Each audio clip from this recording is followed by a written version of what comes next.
करोति वाचालं पङ्गुं लङ्घयते गिरिं यत्कृपातम् अहं वन्दे श्रीगुरुं दीनतारिणम्। गुरवे गौरचन्द्राय राधिकाय तदालये कृष्णाय कृष्णभक्ताय तद्भक्ताय नमो नमः।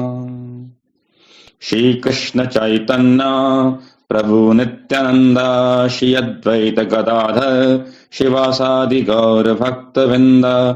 हरे कृष्णा कृष्ण कृष्ण हरे हरे, हरे राम राम राम हरे हरे। लगभग 500 वर्ष पूर्व श्री चैतन्य महाप्रभु इस धराधाम पर प्रकट हुए और इन्होंने हरे कृष्ण महामंत्र के संकीर्तन की धारा में सारे पृथ्वी को बहा दिया, डुबो दिया। महाप्रभु 48 वर्ष पृथ्वी पर रहे, जिसमें से प्रथम 24 वर्ष वो श्री नवदीप धाम में श्री गौर मंडल में रहे। बचे 24 वर्ष वे जगन्नाथपुरी क्षेत्र मंडल में रहे। 24 वर्ष तक वे नवदीप में गृहस्थ लीला में थे और उनका नाम था विश्वंभर। और बचे हुए 24 वर्ष उन्होंने सन्यासी के रूप में लीला की और भक्ति का प्रचार किया और तब उनका नाम था श्री कृष्ण चैतन्य। अथर्ववेद में कहते हैं विश्वंभर विश्वेन माम भरसा पाहि स्वाहा। विश्व का भरण पोषण करने वाला ही विश्वंभर है। और वहीं चैतन्य चरितामृत में कहा गया प्रथम लीलाए तार विश्वंभर नाम भक्ति रसे भरिला धरिला भूत ग्राम पुशिला धरिला प्रेम दिया ते भुवन। तो प्रथम 24 वर्ष में महाप्रभु का नाम था विश्वंभर और उन्होंने भक्ति रस से इस पूरी पृथ्वी को भर दिया, सारे त्रिभुवन को प्रेम प्रदान कर दिया। उनकी शेष लीला में नाम हुआ श्री कृष्ण चैतन्य। शेष लीलाए नाम धरे श्री कृष्ण चैतन्य श्री कृष्ण जानाइया सब विश्व कैला धन्य। सबको श्री कृष्ण की स्मृति कराते थे, इसलिए श्री कृष्ण चैतन्य नाम हुआ। इसी प्रकार से उन्होंने विश्व को धन्य कर दिया। श्री केशव भारती जी से सन्यास ग्रहण करने के बाद उनको इस श्री कृष्ण चैतन्य नाम की प्राप्ति हुई। सन्यास की 2 विधियां शास्त्रों में प्रचलित हैं। एक तो शांकर विधि यानी एक दंड सन्यास और दूसरी विधि है त्रिदंड सन्यास की, जो कि वैष्णव विधि है। ये दोनों विधियां ब्रह्मा जी द्वारा स्थापित की गई हैं। जो वैष्णवों का त्रिदंड सन्यास है उसका अर्थ होता है शरीर, मन और वाणी का संयम करना। श्री केशव भारती शंकर संप्रदाय के सन्यासी थे, जिसमें 10 प्रकार के सन्यासियों के नाम चलते हैं। तीर्थ, आश्रम, वन, अरण्य, गिरी, पर्वत, सागर, सरस्वती, भारती, पुरी। ये 10 उपाधियां होती हैं और हर के साथ में एक ब्रह्मचारी नाम भी होता है। तो केशव भारती उनका उपाधि हुई भारती और उनके साथ का जो ब्रह्मचारी नाम है वो है चैतन्य। तो चैतन्य महाप्रभु ने केवल ब्रह्मचारी नाम चैतन्य को धारण किया और भारतीय उपाधि को नहीं लिया, इसलिए उनका नाम श्री कृष्ण चैतन्य हुआ। तो सबसे पहले हम यह समझने का प्रयास करते हैं कि ये चैतन्य महाप्रभु वास्तव में हैं कौन। श्री विश्वनाथ चक्रवर्ती ठाकुर द्वारा रचित एक ग्रंथ है, इसका नाम है स्वप्न विलास, जिसके अंदर बड़ा सुंदर वर्णन आता है कि एक बार श्री राधा और कृष्ण रात्रि में वृंदावन में शयन कर रहे थे। तब श्री राधा रानी ने एक बड़ा ही अद्भुत स्वप्न देखा। उन्होंने देखा एक बड़ा ही सुंदर युवक जिसका सोने के जैसा रंग है, दोनों भुजाओं को उठाकर बड़ा ही सुंदर नृत्य कर रहा है और साथ में कीर्तन कर रहा है। उस युवक के दर्शन मात्र से लोगों के नेत्रों से अश्रु प्रवाहित होते थे। इस दिव्य स्वप्न को देखकर राधा रानी की निद्रा खुल गई। उन्होंने श्री कृष्ण को उठाया और उस स्वप्न के बारे में बताने लगी। तब राधा रानी ने कहा कि मेरा हृदय कभी भी आपको छोड़कर किसी और की तरफ नहीं जाता, पर उस सोने किसी कांति वाले युवक की ओर मेरा हृदय जा रहा था। क्या कारण है? तो कृष्ण ने कहा, वह युवक मैं ही था। कृष्ण बोले, आने वाले कलयुग में जीवों को भक्ति का रास्ता दिखाने के लिए मैं स्वयं ही भक्त रूप में अवतार ग्रहण करूंगा और तब मैं आपका ही भाव और सोने किसी आपकी अंग की कांति यानी रंग लेकर गौरांग रूप में आऊंगा। तब मैं सर्वत्र हरिनाम संकीर्तन का, भक्ति का प्रचार करूंगा। शास्त्र भी कहते हैं, श्री कृष्ण चैतन्य प्रभु स्वयं भगवान, ताहार पदार विंदे अनंत प्रणाम। चैतन्य महाप्रभु स्वयं कृष्ण ही है, साक्षात कृष्ण है। रूप गोस्वामी बताते हैं, राधा कृष्ण प्रणय विकृति हाल्दिनी शक्तिरस्मात् एकात्मना भुवि पुरा देवेदम गतोतो। श्री राधा कृष्ण के प्रेम का विकार है हाल्दिनी शक्ति, जो उनको अद्भुत आनंद प्रदान करती है। एकात्मना अपि भुवि पुरा देवेदम गतोतो, उसी के द्वारा ये एक होकर भी लीला से राधा और कृष्ण दो नित्य स्वरूपों में विराजमान हैं। पर चैतन्य आख्यम प्रकट मधुना तद्वयम चैक्यमाप्तम, अब ये फिर से दोनों एक रूप होकर चैतन्य रूप में प्रकट हुए हैं। राधा भाव तुति सुवलितम नौमी कृष्ण स्वरूपम, राधा रानी का भाव और अंग कांति लेकर प्रकट हुए श्री कृष्ण रूपी गौर सुंदर को मैं बारंबार प्रणाम करता हूं। श्री चैतन्य महाप्रभु का यह अवतार बड़ा ही दुर्लभ है। पहले हम ये समझे कि अवतार कहते किसको हैं।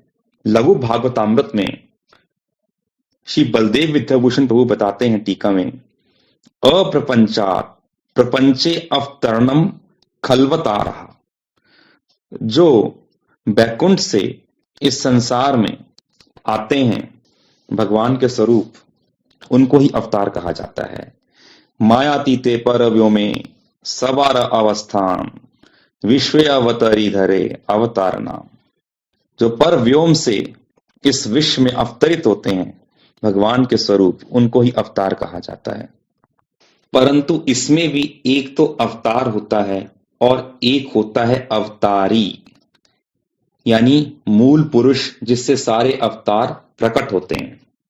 ब्रह्म संहिता में कहा गया, दीपार्चिरे विहि दशांतम अभुपेत्य दीपायते विव्रत हेतु समान धर्म यस्त्रादगे विहि चा विष्णु तया विभाति गोविंदमादि पुरुषम तमहम भजामि।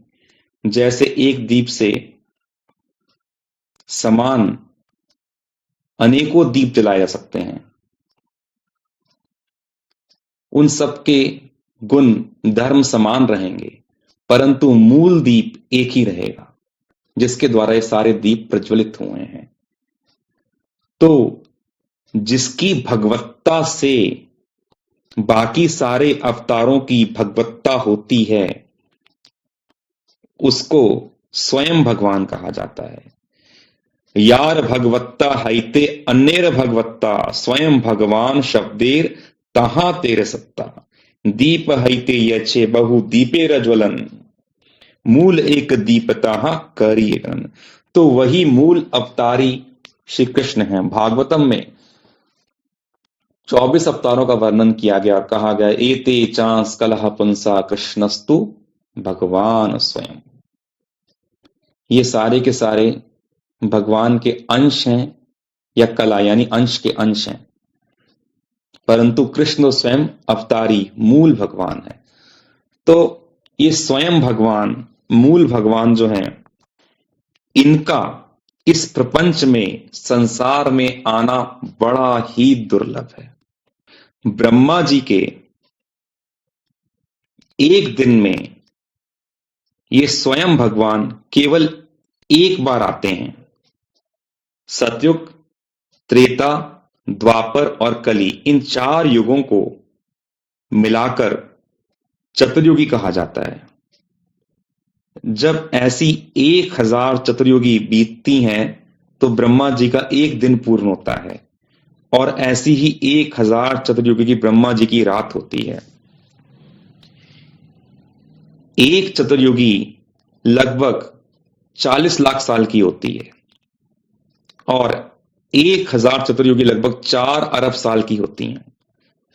तो 4 अरब साल में स्वयं भगवान द्वापर युग में एक बार अवतीर्ण होते हैं, और कलयुग में एक बार अवतीर्ण होते हैं। स्कंद पुराण ने उद्धव जी कह रहे हैं, अष्टामिशो दापरन्ते स्वयमेव यदा हरि उत्सारे निजाम मायाम तत्प्रकाशो भवेत् तदा।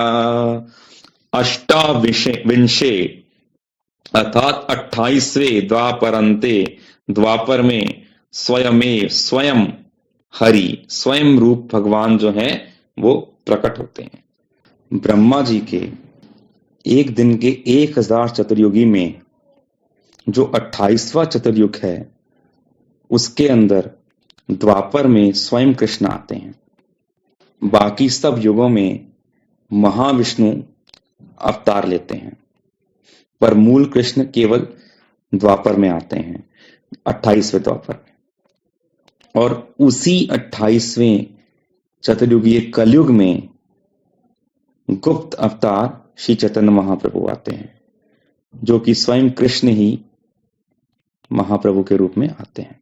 हमारे ब्रह्मा जी इस समय अपने 51वें वर्ष में हैं, और ये 28वां कलयुग चल रहा है। तो हम सब सौभाग्यशाली हैं कि 28वें द्वापर में स्वयं भगवान कृष्ण आकर गए हैं, और इस 28वें कलयुग में स्वयं कृष्ण भगवान ही अपने गौरा रूप में आकर लीला करके 500 साल पहले गए हैं। जिस प्रकार से गौर अवतार अति दुर्लभ है, उसी प्रकार से उनकी जो लीलाएं हैं वो भी अति सुमनोहर हैं। महाप्रभु की लीला में स्वयं कृष्ण जो हैं वो गौर सुंदर के रूप में प्रकट हुए हैं, और जो बलराम जी हैं वो नित्यानंद के रूप में प्रकट हुए हैं। उनके सखा जो कि सुबल सखा हैं, अति प्रिय सखा, वो इस गौर लीला में गौरीदास पंडित के रूप में आए थे। तो अंबिका कालना नामक स्थान पर वो रहा करते थे, और जब एक बार चैतन्य महाप्रभु और नित्यानंद प्रभु उनके पास गए तो सुबल सखा यानी गौरीदास पंडित ने उनसे प्रार्थना की कि वो हमेशा उनके पास ही रहें। तब श्री गौर सुंदर ने नवदीप धाम से नीम की लकड़ी मंगवाई, और उससे गौर नित्यानंद के 2 विग्रहों का निर्माण करवाया, और गौरीदास पंडित के मंदिर में उनकी स्थापना करवाई। परंतु फिर भी गौरीदास पंडित इतने से संतुष्ट नहीं हुए। वो बोले, क्या आप बताओ, आपके दोनों विग्रह क्या नाम कीर्तन करते हुए आपकी तरह मधुर नृत्य कर लेंगे, या साक्षात रूप से मेरा दिया भोग खा लेंगे? तब श्री चैतन्य महाप्रभु ने अद्भुत लीला प्रकट कर दी, और मंदिर में से निकलकर गौर नित्यानंद के विग्रह बाहर आ गए, और हरे कृष्णा मंत्र पर बड़ी सुंदर ताल में नृत्य करने लगे। और कुछ देर बाद महाप्रभु ने गौरीदास को 4 पत्तल में भोग परोसने के लिए कहा। 4 केले के पत्ते पर जब उसे परोसा गया, तब गौर सुंदर नित्यानंद और साथ में गौर निताई के दोनों विग्रह भी बैठ गए और प्रेम पूर्वक भोजन करने लगे। अब भोजन पूरा होने के बाद चैतन्य महाप्रभु ने कहा, देखो ये विग्रह नृत्य भी करते हैं, ये साक्षात भोग भी पाते हैं। अब तुम किन्हीं 2 विग्रहों को हम में से सेवा के लिए रख लो। तब उन्होंने साक्षात चैतन्य महाप्रभु और नित्यानंद प्रभु को कहा, आप विग्रह रूप में यहाँ जाइए और इन 2 विग्रहों को जो यहाँ मंदिर में स्थापित थे इनको जाने दीजिए। तब वो दोनों विग्रह चल के जाने लगे चैतन्य महाप्रभु और नित्यानंद प्रभु की जगह पर। और तब गौरीदास को कुछ संशय हुआ तो वो बोले, देखो तुम कुछ संशय मत करो, तुम प्रेम से विग्रहों की सेवा करते रहो, मैं तुम्हें वर देता हूं, साक्षात हम दोनों भाई प्रकट होकर तुम्हारी सेवा को अंगीकार करेंगे। प्रेम विलास में आता है, एई दुही विग्रह रूपे अमार दुई जान, नित्य नित्य तुम्हार घरे करीब भोजन। इन दोनों विग्रहों के रूप में हम दोनों रोज तुम्हारे घर पर भोजन करेंगे। बाद में इन्हीं निताई गौर विग्रहों ने एक बड़ी सुंदर लीला और की। जब होली यानी गौर पूर्णिमा के उत्सव पर कुछ गलती होने पर गौरीदास ने अपने शिष्य हृदयानंद को दूर जाकर रहने के लिए कहा और उन्होंने गंगा किनारे अपने स्थान पर गौर जयंती का अलग से उत्सव किया। तो उस समय उत्सव में वो नृत्य कर रहे थे और उधर गौरीदास पंडित के मंदिर में बड़े पुजारी गंगादास जब गौरा निताई को भोग अर्पित करने गए, तब देखा वहां तो मंदिर में कोई है ही नहीं। तब गौरीदास जी समझ गए कि वो अवश्य गौरा निताई हृदयानंद के कीर्तन में गए होंगे। एक छड़ी लेकर अपने सुबल सखा के भाव में वो उन पर शासन करने के लिए चल पड़े। वहां पर हृदयानंद बड़े ही सुंदर भाव में नृत्य कर रहे थे और उनके नृत्य से आकर्षित होकर गौर निताई विग्रह भी उनके साथ आ गए और वो भी नृत्य करने लगे। हृदयानंद के नेत्रों से श्वेत कंप अश्रु के भाव प्रकाशित हो रहे थे और प्रेमश्यों की धारा बह रही थी, उनके अंग वस्त्र भीग रहे थे। भक्ति रत्नाकर में कहा गया, निताई चैतन्य दुई प्रभु प्रेम माया, नाचे संकीर्तन मध्य देखाए ही दया। दोनों प्रेम में प्रभु निताई चैतन्य संकीर्तन में नृत्य कर रहे थे और श्री हृदयानंद गोस्वामी उसे प्रेम से देख रहे थे। अब जैसे ही गौरीदास पंडित को दोनों भाइयों ने गौरा निताई ने आते हुए देखा तो वो डर गए और उनका भाव क्या था कि ब्रज के ये प्रिय नरम सखा सुबल हाथ में छड़ी लेकर आए हैं और हम वचन भंग कर आए हैं, इसलिए अवश्य हमें दंड देंगे। तब वे अपने ऐश्वर्य को प्रकाशित करते हुए एक स्वरूप से तो अंबिका कालना में अपने मंदिर में लौट गए और एक स्वरूप से हृदयानंद के हृदय में प्रवेश कर गए। और जब गौरीदास पंडित ने सारी घटना को देखा तो उन्होंने अपने हाथ की छड़ी को भूमि पर फेंक दिया और बड़े प्रेम से जाकर उन हृदयानंद का आलिंगन किया और बोला, ओह भगवान, तुम्हारे प्रेम आकर्षण के द्वारा अपने दिए वचन को छोड़ गए और आज तुम्हारे साथ नृत्य कर रहे हैं। तुम्हारे पति गौर निताई की ऐसी कृपा को देखकर मैं धन्य हो गया। वात्सल्य से उन्होंने कहा, हृदय पति कहे तुई धन्य धन्य, आज हईते तोर नाम हृदय चैतन्य। तुम्हारे हृदय में आज से श्री गौर निताई के वास के कारण तुम्हारा नाम अब से हृदयानंद नहीं होगा बल्कि हृदय चैतन्य होगा। अति प्रसन्न हुए गौरीदास पंडित ने अपनी एकमात्र कन्या श्री हृदयानंद को समर्पित कर दी और गौर नित्यानंद की सेवा भी उन्हीं को दे दी। इस प्रकार से श्री गौर नित्यानंद अपने भक्तों के साथ अति सुंदर भावमय लीला करते हैं, जिनको सुनकर हृदय में प्रेम रस की धारा प्रवाहित हो जाती है। तो हमने जाना कि गौर अवतार अति दुर्लभ है। अब हम जानते हैं कि गौर सुंदर के अवतार का कारण क्या है। भगवान गीता में कहते हैं, जब जब धर्म की हानि होती है उस समय मैं अवतार ग्रहण करता हूं। किस कारण से?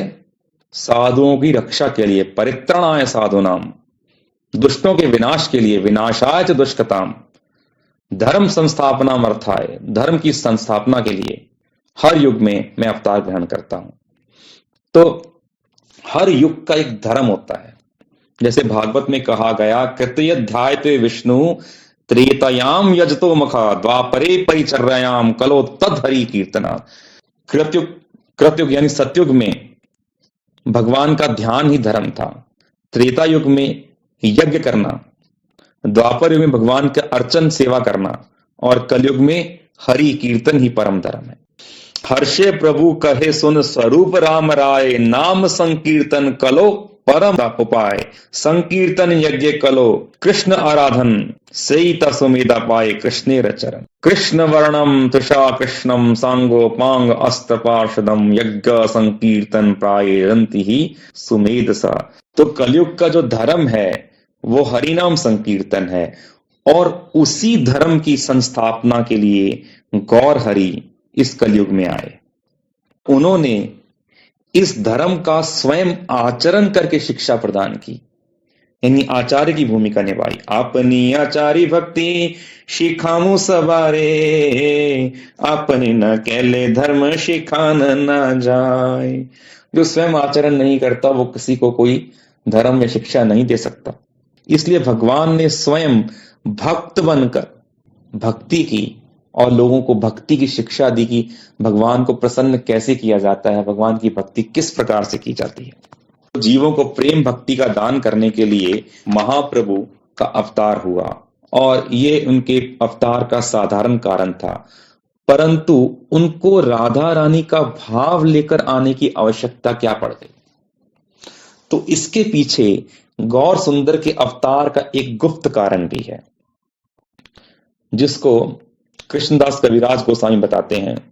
श्री राधाया प्रणय महिमा कीदृशो वानयेवा, स्वाद्वयेन अद्भुत मधुरिमा कीदृशो वामदीया।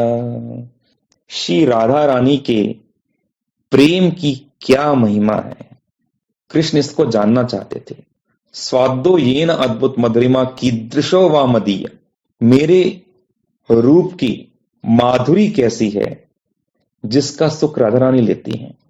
सौख्यांचस्य मदन भवतः कीदृशम वेति लोभात्, मेरी रूप माधुरी की अनुभूति से राधा रानी को किस प्रकार का सुख मिलता है, उस प्रकार के सुख का मैं भी अनुभव करना चाहता हूं।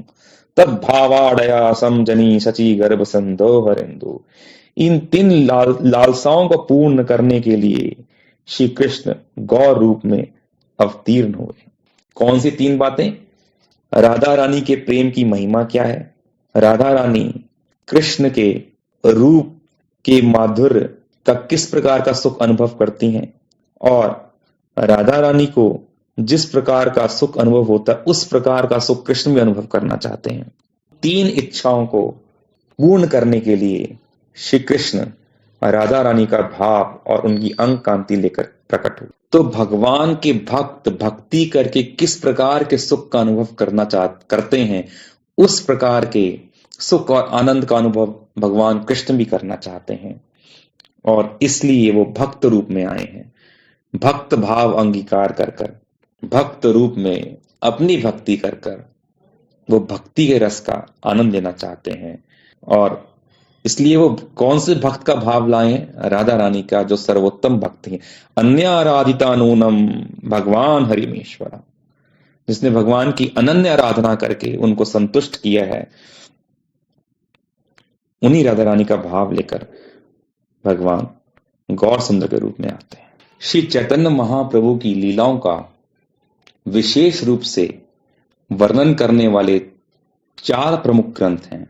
महाप्रभु के भक्त मुरारी गुप्ता रचित चैतन्य चरित, श्री वृंदावन दास ठाकुर द्वारा रचित चैतन्य भागवत, जिसको पहले चैतन्य मंगल कहा जाता था, फिर श्री लोचन दास ठाकुर द्वारा रचित श्री चैतन्य मंगल, और श्री कृष्णदास कविराज द्वारा रचित चैतन्य चरितामृत। श्री चैतन्य चरितामृत में महाप्रभु की शेष लीलाओं का विशेष रूप से वर्णन हुआ है, जबकि चैतन्य चरित, चैतन्य भागवत और चैतन्य मंगल में श्री चैतन्य महाप्रभु की नवदीप लीलाओं का विशेष रूप से वर्णन हुआ है और थोड़ा बहुत पुरी की लीलाओं का वर्णन हुआ है।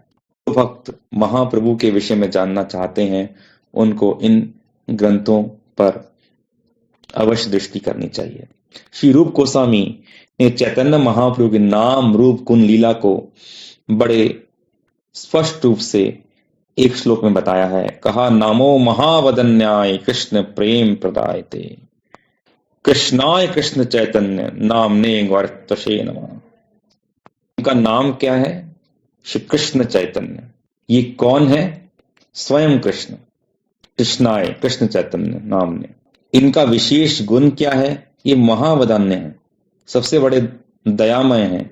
और क्या देते हैं? इनकी लीला क्या है? कृष्ण प्रेम दान, श्री कृष्ण प्रेम प्रदायते। श्री गौर सुंदर की इस कथा को हम यहीं विश्राम देते हैं और आने वाली कथाओं में हम उनकी अनेकों लीलाओं और अवतार के वैशिष्ट आदि बातों पर चर्चा करेंगे। जय जय श्री चैतन्य, जय नित्यानंद, जय अद्वैत चंद्र, जय गौर भक्त वृंद। हरे कृष्णा कृष्णा कृष्णा हरे हरे, हरे राम राम राम हरे हरे। वांछा कल्पतरुश्च कृपा सिन्धुभ्य एव च पतितानां पावनेभ्यो वैष्णवेभ्यो नमो नमः।